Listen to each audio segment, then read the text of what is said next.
Israel continues to unleash strikes, issue evacuation orders, push deeper into southern Lebanon, openly testing and, in a way, ignoring the fragile ceasefire that was supposed to hold there. Despite U.S. President Donald Trump announcing a 3-week ceasefire extension between Israel and Lebanon earlier, the ground reality telling us a completely different story.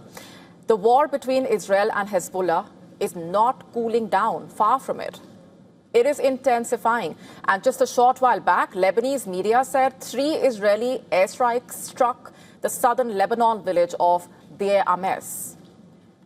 The strikes coming after the Israeli military had warned residents to evacuate immediately, marking the first such alert since the extension of the ceasefire. And the IDF's warning had cited Hezbollah activity and launching of rockets for imminent targeted operations.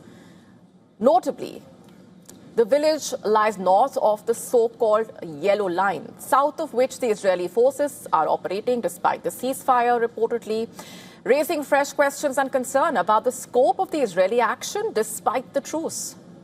On the ground, the situation is heating up. According to Lebanon, an Israeli strike in the Tulin area reportedly killed 2 people after a house came under attack. Visuals from southern Lebanon showing plumes of smoke rising into the sky, underscoring the intensity of the ongoing operations.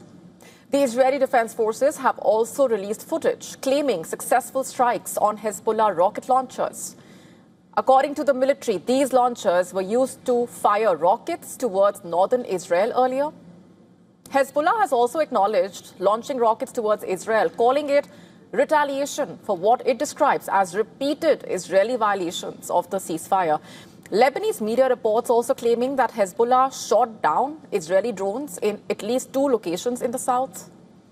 In a statement, the Israeli military said Hezbollah shot down one of its drones in South Lebanon by a small surface-to-air missile. The ceasefire, remember, started on the 17th of April. It was extended under U.S. mediation, and it appears increasingly fragile. Both sides continue to exchange fire, blurring the line between truce and active war. And the United Nations has raised alarm over the scale of destruction. Listen to this now. We're seeing an unprecedented level of destruction. I think the Secretary General has been very clear in speaking to a number of places that southern Lebanon cannot be another Gaza.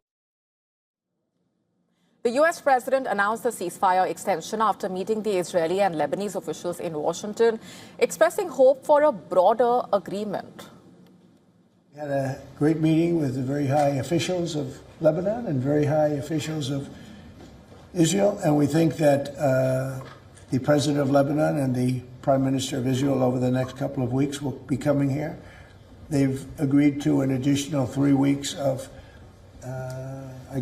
no firing, ceasefire, no more firing, let's see. But the thing is, despite Trump's words and statements, the reality on the ground is different. According to Lebanese authorities, nearly 2,500 people have died, over 1 million displaced since the war between the 2 sides started on the 3rd of March. So then the key question is this a ceasefire only in name or a war that never really paused?